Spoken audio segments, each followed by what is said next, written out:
नमस्कार दोस्तों, आपका अपने YouTube चैनल सत्या क्लासेस में आपका स्वागत है। दोस्तों, आज की इस वीडियो में आपको कक्षा 9वीं की गणित की बुक NCERT का चैप्टर नंबर 2 बहुपद की प्रश्नावली 2.1 सॉल्व करवाया जाएगा। तो दोस्तों, सबसे पहले हम इसका बेसिक पढ़ेंगे, इसके बाद प्रश्नावली के सवाल सॉल्व करवाए जाएंगे। तो दोस्तों, जैसे कि आपको पता है कि चैप्टर 2 का नाम है बहुपद। बहुपद को इंग्लिश में पॉलिनॉमिनल कहते हैं। दोस्तों, बहुपद शब्द जो है ये दो शब्दों से मिलकर के बना है, बहु और पद। बहु मीन्स होता है बहुत, और पद मीन्स होता है पद या टुकड़े। तो दोस्तों, तो इसको हम कह सकते हैं जिसमें बहुत से पद हैं उसे बहुपद कहते हैं। दोस्तों, बहुपद की एक परिभाषा हम और कह सकते हैं कि एक ऐसा बीजीय व्यंजक जिसके प्रत्येक पद में चर की घात पूर्ण संख्या हो उसे बहुपद कहते हैं।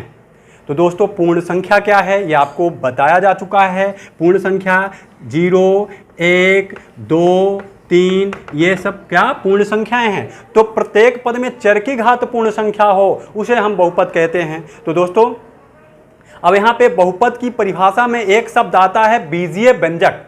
बीजीय व्यंजक क्या होता है, बीजीय व्यंजक हम जान ले पहले बीजीय व्यंजक क्या होता है। तो बीजीय व्यंजक क्या होता है दोस्तों, बीजीय व्यंजक की परिभाषा हम कह सकते हैं कि एक ऐसा व्यंजक जिसमें अंक व अंग्रेजी वर्णमाला के अक्षर दोनों आते हैं उसे हम बीजीय व्यंजक कहते हैं। दोस्तों, आइए इसको एक्सप्लेन करते हैं, बीजीय व्यंजक कैसे होता है, क्या होता है। दोस्तों, जैसे कि आपको पता है कि अंक क्या हैं, 1, 2, 3, 4, 5 ये अंक हैं सब, और A, B, C, D और ये X, Y और Z ये अंग्रेजी वर्णमाला के अक्षर हैं। तो जब हम अंक और अंग्रेजी वर्णमाला के अक्षर को प्लस माइनस आदि चिन्हों के साथ लिखते हैं तो क्या कहलाता है, बीजीय व्यंजक। जैसे यहाँ पे 4x + 5। तो दोस्तों, यहाँ पे जैसे आप देख रहे हैं 4 और 5 क्या है, ये क्या अंक हैं, और x क्या है, अंग्रेजी वर्णमाला का एक अक्षर है। तो दोस्तों, जब हम अंक व अंग्रेजी वर्णमाला के अक्षर को प्लस माइनस आदि चिन्हों के साथ लिखते हैं तो वह क्या एक बीजीय व्यंजक हो जाता है। जैसे 4x + 5 एक बीजीय व्यंजक है, 5x - 3 लिखें तो यह भी एक बीजीय व्यंजक है। दोस्तों, यहाँ पे बीजीय व्यंजक समझ में आ गया है। अब हम बीजीय व्यंजक और बहुपद में थोड़ा सा अंतर समझ लेते हैं। बीजीय व्यंजक और बहुपद में क्या अंतर होता है। तो दोस्तों, यहाँ पे 4 बीजीय व्यंजक दिए गए हैं। अब इसमें हम देखते हैं कि ये बीजीय व्यंजक तो सभी हैं, पर इनमें से बहुपद कौन से हैं। तो दोस्तों, इसमें पहले में हम देखते हैं, पहले में बहुपद की परिभाषा हम पढ़े हैं कि एक ऐसा बीजीय व्यंजक जिसके प्रत्येक पद में चर की घात पूर्ण संख्या होगी उसे हम बहुपद कहेंगे। तो दोस्तों, इस डिफिनीशन को हमें याद रखना है। तो इसमें देखते हैं, ये एक पद हुआ, प्लस या माइनस के बाद पद बदलता है, यहाँ पे प्लस है तो यहाँ से दूसरा पद, यहाँ से ये तीसरा पद। दोस्तों, इसमें 3 पद दिए गए हैं। तो पहले पद में हमें चर की घात देखना है, अचर की नहीं। यहाँ 4 जो है ये अचर है और x क्या है, चर है। तो यहाँ पे पहले पद में चर की घात क्या है, 2। फिर इसमें यहाँ पे देखिए कुछ घात नहीं लिखा है ना, तो हम 1 मानेंगे। अगले में यहाँ चर ही नहीं लगा है, चर नहीं लगा है तो हम चर की घात क्या, 0 मानेंगे। दोस्तों, आप देख रहे हैं 2, 1, 0 ये क्या है, ये पूर्ण संख्या है। तो दोस्तों, पहला जो बीजीय व्यंजक है इसमें आप देख रहे हैं कि इसके प्रत्येक पद में चर की घात पूर्ण संख्या है। सो ये व्यंजक तो है ही है और साथ साथ ये बहुपद भी है। अगला हम देखते हैं, तो इसमें पहले पद में चर की घात क्या है, 2। फिर दोस्तों, यहाँ पे आप देख रहे हैं इसमें रूट लगा है, तो हमें अचर को नहीं देखना, हमें चर को देखना। चर में कोई घात नहीं लगी है तो हम क्या लिखेंगे, 1। और यहाँ पे कोई चर नहीं दिया गया, यहाँ पे कोई चर नहीं है तो हम चर यदि नहीं दिया गया तो उसकी घात क्या लिखेंगे, 0। दोस्तों, यहाँ पे भी आप देख रहे हैं कि 2, 1, 0 ये पूर्ण संख्या है। 2 भी पूर्ण संख्या, 1 भी पूर्ण संख्या और 0 भी पूर्ण संख्या है। तो दोस्तों, जो दूसरा बीजीय व्यंजक है इसके प्रत्येक पद में चर की घात पूर्ण संख्या है। यहाँ 2, यहाँ 1, यहाँ कुछ नहीं तो 0 मानेंगे चर की घात। तो ये पूर्ण संख्या है इसके दूसरे बीजीय व्यंजक के प्रत्येक पद में चर की घात पूर्ण संख्या है, सो ये भी बहुपद कहलाएगा। अचर में यदि रूट लगा है यानी चर की घात में पूर्ण संख्या नहीं है तो चलेगा, चर में पूर्ण संख्या होनी चाहिए। दोस्तों नेक्स्ट अगला है तीसरा नंबर, इसमें देखते हैं ये एक पद, ये दूसरा पद, ये तीसरा पद, इसमें 3 है। पहले पद में चर की घात 3 है, दूसरे पद में चर की घात -2 है और यहाँ पे कुछ नहीं तो 0। तो दोस्तों आपको पता है 3 पूर्ण संख्या है, 0 भी पूर्ण संख्या है, किंतु -2 जो है ये पूर्ण संख्या नहीं है। तो दोस्तों यहाँ पे आप देख रहे हैं कि इस पद में चर की घात पूर्ण संख्या, इस पद में चर की घात पूर्ण संख्या, पर इस पद में चर की घात पूर्ण संख्या नहीं है। तो दोस्तों यदि एक भी पद में यदि चर की घात पूर्ण संख्या नहीं मिलती है तो हम उसे बहुपद नहीं कहेंगे। यानी प्रत्येक पद में चर की घात पूर्ण संख्या होनी चाहिए, तभी हम उसे बहुपद कहेंगे, अदरवाइज बहुपद नहीं कहेंगे। तो दोस्तों इसमें 2 पद में चर की घात पूर्ण संख्या मिल रही है, किंतु इस वाले पद में चर की घात पूर्ण संख्या नहीं मिल रही है, सो ये बहुपद नहीं होगा। तीसरा नंबर बहुपद नहीं होगा क्योंकि इसके प्रत्येक पद में चर की घात पूर्ण संख्या नहीं है। रीजन भी पता चल गया। दोस्तों अब नेक्स्ट अगले में चलते हैं। अगला, इसमें चर की घात क्या है 2, दूसरे पद में चर की घात यहाँ कुछ नहीं है तो क्या मानेंगे 1। दोस्तों यहाँ पे आप देख रहे हैं चर क्या अब बटे में लगा हुआ है, 1/x को आप लिखते हैं x की घाते -1। दोस्तों 1/x को x की घाते -1 लिखते हैं, तो इसकी घात क्या है चर की -1 है। दोस्तों 2 एक पूर्ण संख्या है, 1 भी पूर्ण संख्या है, किंतु -1 पूर्ण संख्या नहीं है, सो ये जो बीजीय व्यंजक है ये बहुपद नहीं होगा, क्योंकि इसमें इस पद की पूर्ण संख्या, इस पद में चर की घात पूर्ण संख्या, इस पद में भी चर की घात पूर्ण संख्या, पर इस पद में चर की घात पूर्ण संख्या नहीं है, -1 है जो कि पूर्ण संख्या नहीं है, अतः ये भी बहुपद नहीं होगा। दोस्तों इस तरह से आपके समझ में आ गया, पहला और दूसरा ये बहुपद हैं, तीसरा व चौथा ये बहुपद नहीं है। तो दोस्तों ध्यान दीजिएगा, पहला दूसरा ये बीजीय व्यंजक है और बहुपद भी है, तीसरा और चौथा जो है ये बीजीय व्यंजक तो है किंतु बहुपद नहीं है। तो दोस्तों इस तरह से आपके समझ में आ रहा है कि सभी ये बीजीय व्यंजक तो ये सब हैं, यानी सभी जो बहुपद होंगे, यदि बहुपद हैं तो निश्चित रूप से बीजीय व्यंजक भी होंगे, किंतु बीजीय व्यंजक हैं तो बहुपद हो ये कोई जरूरी नहीं। तो दोस्तों आपको फिर से मैं एक बार क्लियर कर देता हूं, यदि बहुपद है यानी सभी बहुपद बीजीय व्यंजक भी होते हैं, किंतु सभी बीजीय व्यंजक बहुपद हों ये कोई जरूरी नहीं है। तो दोस्तों ये आपके समझ में आ गया है। नेक्स्ट अब आपको बहुपद के कुछ प्रकार बता देते हैं।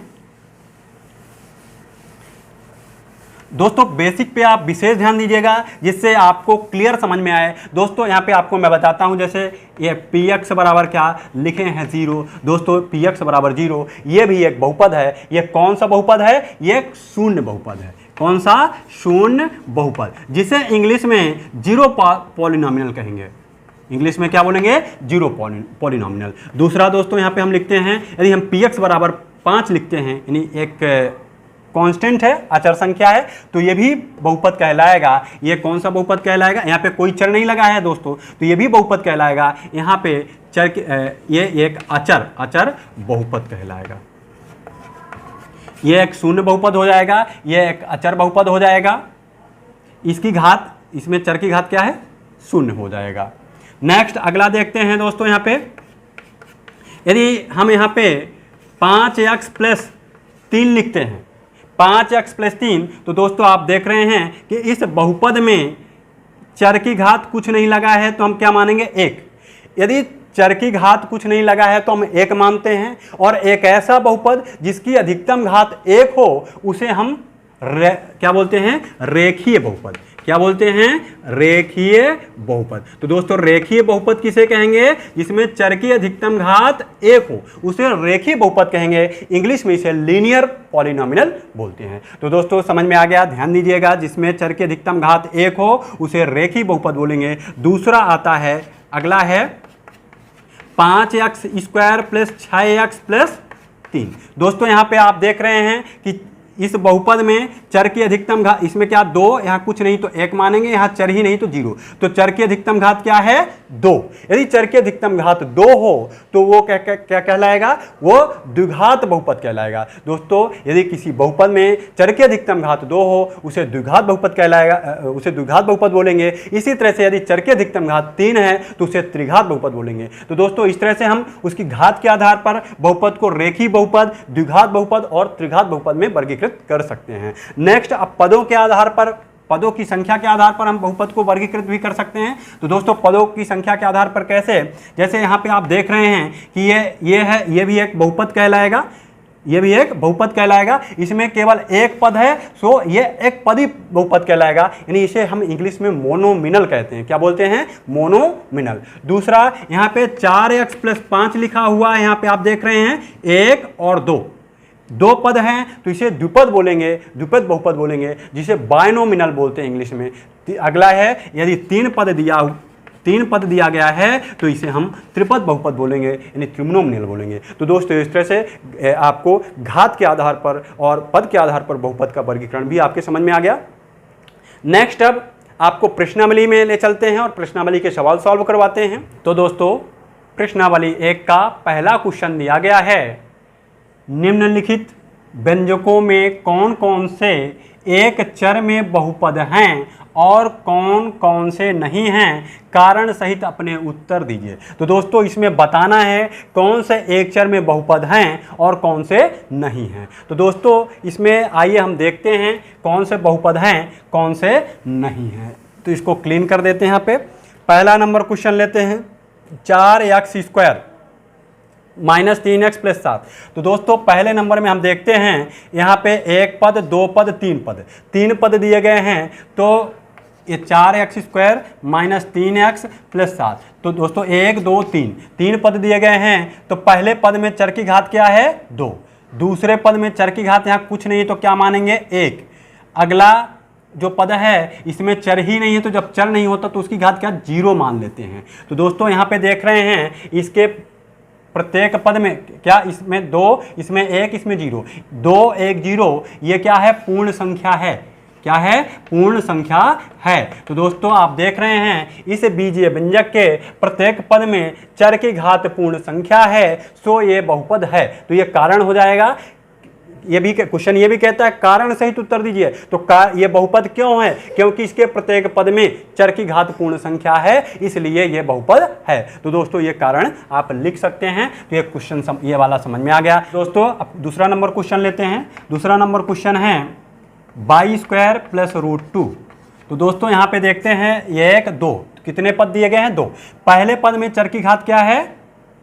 चर क्या है? y है, y की घात क्या? 2। दूसरे पद में चर ही नहीं दिया है तो घात 0 लिख लेंगे।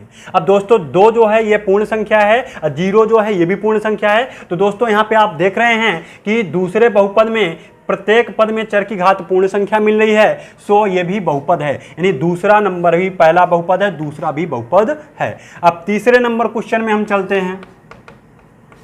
तीसरे नंबर में 3√t और प्लस t√2। दोस्तों यहाँ पे एक पद, यहाँ पे 2 पद, 2 पद दिया गया, प्लस यहाँ पे प्लस साइन आया तो पद बदलेगा। जैसे यहाँ पहला पद प्लस साइन आ गया तो यहाँ से दूसरा पद स्टार्ट होगा। यहीं पे यदि माइनस साइन होता तो पहला पद ये दूसरा पद होता। तो दोस्तों प्लस माइनस के बाद पद बदलता है। तो दोस्तों यहाँ 2 पद दिए गए हैं। तो पहले पद में यहाँ पे ये अचर है और चर क्या है? यहाँ पे t। तो दोस्तों यहाँ पे t क्या है? चर है। तो चर में क्या लगा है? रूट।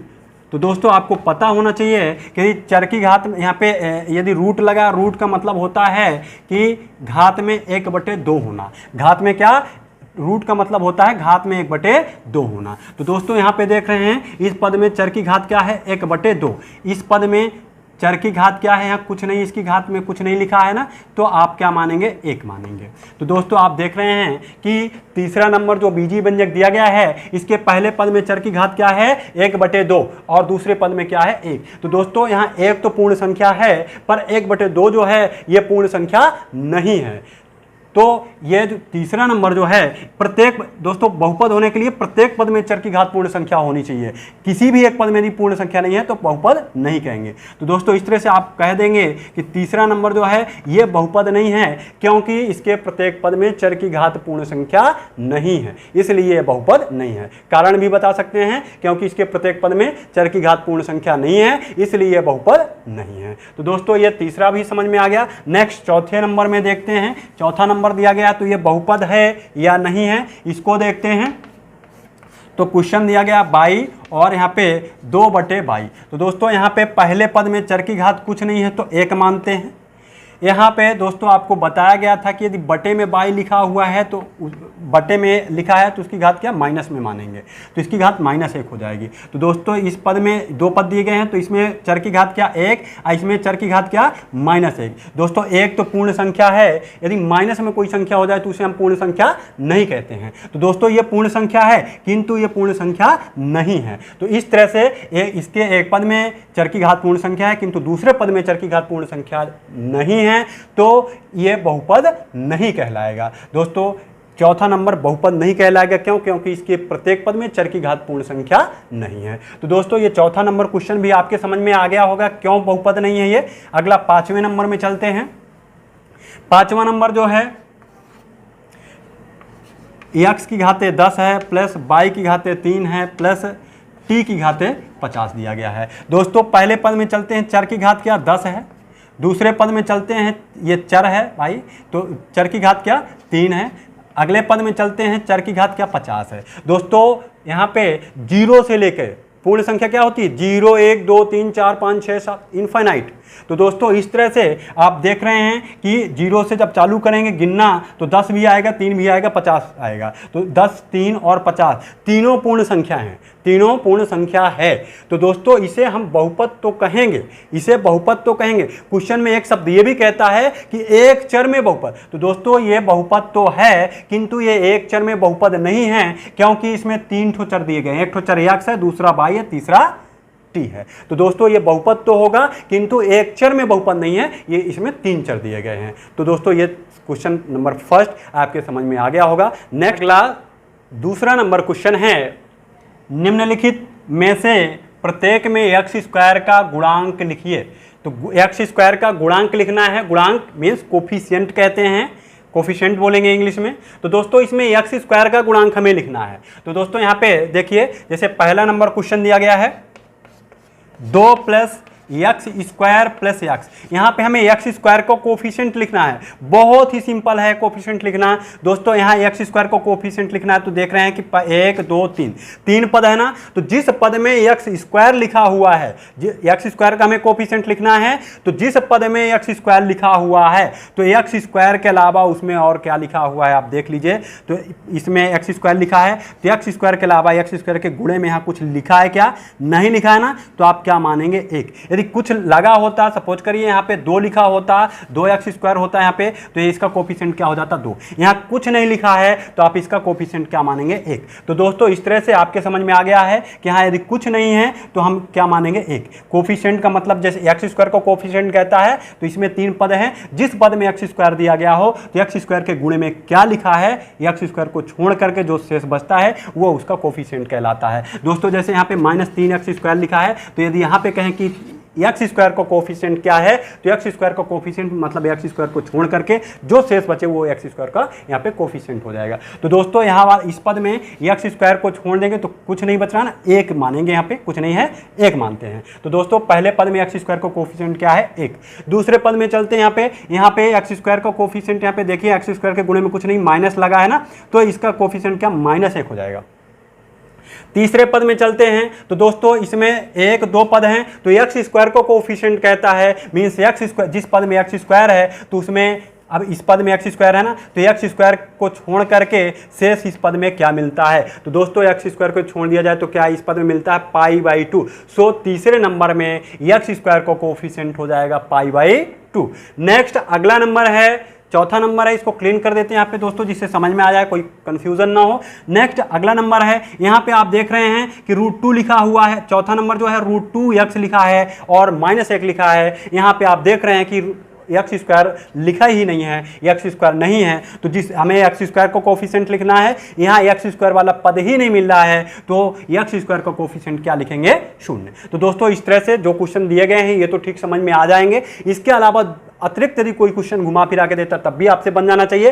कोफिशिएंट का मतलब होता है जैसे एक्स स्क्वायर को कोफिशिएंट लिखना है, मीन्स एक्स स्क्वायर को छोड़ करके बाकी शेष जो उस पद में मिले वो एक्स स्क्वायर का कोफिशिएंट कहलाएगा। तो दोस्तों जैसे एक्स का कोफिशिएंट कहता तो √2 हो जाता, लेकिन यहाँ एक्स स्क्वायर को कोफिशिएंट कहता है, एक्स स्क्वायर वाला पद नहीं है, तो हम उसके एक्स स्क्वायर को कोफिशिएंट क्या लिखेंगे 0।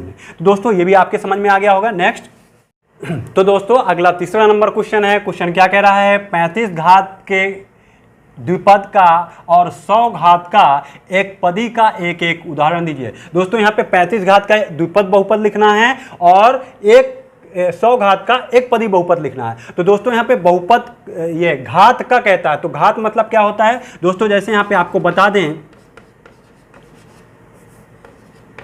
यहाँ पे आप देख रहे हैं कि 3 पद दिया गया है, तो इस पद में चर की घात क्या है 3, इस पद में कुछ नहीं तो 1, यहाँ पे क्या 0, चर की घात क्या है यहाँ पे 0। दोस्तों आपको देखना है कि ये जो बहुपद दिया गया है, बहुपद में जो चर में जो सबसे बड़ी घात मिले, जो सबसे बड़ी घात मिलती है चर की, उसी को हम बहुपद की घात कहते हैं। दोस्तों यहाँ पे जैसे 6x² प्लस 7x की घात 5 माइनस 3, जो सबसे बड़ी घात मिल जाए चर की, उसी को हम बहुपद की घात कहते हैं। जैसे ये एक बहुपद है, इसमें इसकी घात यदि कहें तो इसकी घात क्या होगी, इस बहुपद की घात 5 होगी, क्योंकि सबसे बड़ी घात 5 मिलती है। इस बहुपद की घात क्या होगी 3 होगी। तो दोस्तों बहुपद की घात क्या होती है आपके समझ में आ गया है।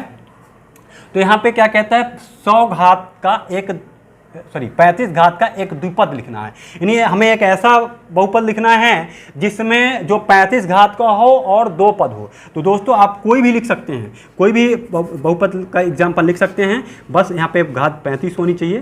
तो ये हो जाएगा, जैसे यहाँ पे ये। तो यहाँ पे दोस्तों देख रहे हैं कि ये 2 पद है और इसकी घात क्या है 35 है, तो इसका 35 घात के द्विपद का उदाहरण ये हो जाएगा। और क्या कहता है 100 घात का एक पदी, 100 घात का एक पदी कहता है, तो ये 100 घात वाला ये एक पदी हो गया, एक पद दिया गया है, तो ये 35 घात का द्विपद और ये 100 घात का एक पदी हो गया। तो दोस्तों तीसरा नंबर क्वेश्चन भी आपके समझ में आ गया होगा। तो अगला चौथा नंबर क्वेश्चन है। क्वेश्चन क्या कहता है, निम्नलिखित बहुपदों में से प्रत्येक बहुपद की घात लिखिए। तो दोस्तों बहुपद की घात लिखना है, आपको पहले ही मैं एक्सप्लेन कर चुका हूं। दिए गए बहुपद में जो सबसे बड़ी घात मिले वो उसी को बहुपद की घात कहेंगे। दिए गए बहुपद में चर की जो सबसे बड़ी घात मिलती है उसी को बहुपद की घात कहते हैं। तो इसमें दोस्तों 3 पद दिए गए हैं, इसमें इसकी पहले पद में चर की घात 3, इसमें 2, यहाँ पे क्या 1। तो दोस्तों इसमें अधिकतम घात क्या है 3 है, तो इस बहुपद की घात क्या हो जाएगी 3। अगला बहुपद है यहाँ पे 4 माइनस 22² दिया गया है, तो निश्चित रूप से आप देख रहे हैं कि इसमें क्या घात 2, यहाँ पे 4 लिखा है, कांस्टेंट है, यहाँ पे चर नहीं है, तो इसकी घात 0। तो सबसे बड़ी घात क्या है 2, यानी इस बहुपद की घात, दूसरे नंबर बहुपद की घात क्या 2 हो जाएगी। तीसरे नंबर में चलते हैं, तो दोस्तों यहाँ पे चर क्या है t है, अचर क्या है 5, तो चर यहाँ t की घात कुछ नहीं लगा तो हम 1 मानेंगे, तो इस बहुपद की घात क्या हो जाएगी 1। अगला नंबर क्या है, चौथा नंबर जो दिया गया है, तो केवल यहाँ पे 3 लिखा हुआ है। दोस्तों यहाँ पे कोई चर नहीं लिखा है, तो इसकी घात 0। तो दोस्तों इस बहुपद की घात क्या मानेंगे 0। यदि कोई कांस्टेंट अचर पद दिया गया, अचर है, उसमें कोई चर नहीं लगा है, तो उस बहुपद की घात क्या होती है 0 होती है। तो दोस्तों इस तरह से आपके समझ में चौथा नंबर क्वेश्चन भी आ गया। नेक्स्ट अगला क्वेश्चन, तो दोस्तों 5वां नंबर क्वेश्चन क्या कहता है कि इसमें से बताना है कौन सा रैखिक बहुपद है, कौन सा द्विघात बहुपद है और कौन सा त्रिघात बहुपद है। तो दोस्तों इसमें रैखिक, द्विघात और त्रिघात बहुपद बताना है। तो दोस्तों इसमें आप देख रहे हैं कि आपको पहले भी बताया जा चुका है, इसी वीडियो में शुरू में बताया गया है कि यदि चर की अधिकतम घात 2 मिलती है, चर के अधिकतम घात 1 मिले तो रेखी बहुपद, चर के अधिकतम घात 2 मिले तो द्विघात बहुपद, चर के अधिकतम घात 3 मिलती है तो त्रिघात बहुपद हो जाएगा। दोस्तों यहाँ पे देख रहे हैं पहले बहुपद में चर के अधिकतम घात क्या है 2, तो ये कौन सा द्विघात बहुपद हो जाएगा। इसमें चर के अधिकतम घात क्या मिलती है 3, तो ये कौन सा हो जाएगा दोस्तों त्रिघात बहुपद। यहाँ पे चर के अधिकतम घात क्या मिलती है, चर की अधिकतम घात 2 मिलती है तो 2 द्विघात बहुपद हो जाएगा। दोस्तों यहाँ 1 और x है, यानी यहाँ पे चर क्या है x की अधिकतम घात क्या है कुछ नहीं लिखा, 1 मानेंगे, तो अधिकतम घात 1 है, सो ये रेखी बहुपद हो जाएगा। दोस्तों यहाँ पे 3 अचर है और t क्या है चर है, तो यहाँ पे t की घात कुछ नहीं लिखा तो 1 मानेंगे। तो दोस्तों एक यदि चर की किसी बहुपद में चर की अधिकतम घात 1 हो तो कौन सा हो जाएगा ये रेखी बहुपद। दोस्तों यहाँ पे चर की अधिकतम घात 2 दिख रही है तो ये द्विघात बहुपद हो जाएगा। दोस्तों यहाँ चर की अधिकतम घात 3 है तो त्रिघात। तो दोस्तों ये द्विघात, ये त्रिघात, ये द्विघात, ये रेखीय, रेखीय, द्विघात और त्रिघात। तो दोस्तों इस तरह से चैप्टर नंबर 2 बहुपद की प्रश्नावली 2.1 सॉल्व करा दिया गया है। दोस्तों यदि कोई प्रॉब्लम है तो आप कमेंट करके बता सकते हैं। तो दोस्तों यदि आपको वीडियो पसंद आई हो तो लाइक करें, शेयर करें और चैनल को सब्सक्राइब करें और बेल का आइकन प्रेस कर दें, जिससे जब भी नया वीडियो अपलोड किया जाए तो उसका नोटिफिकेशन आपको मिल जाए।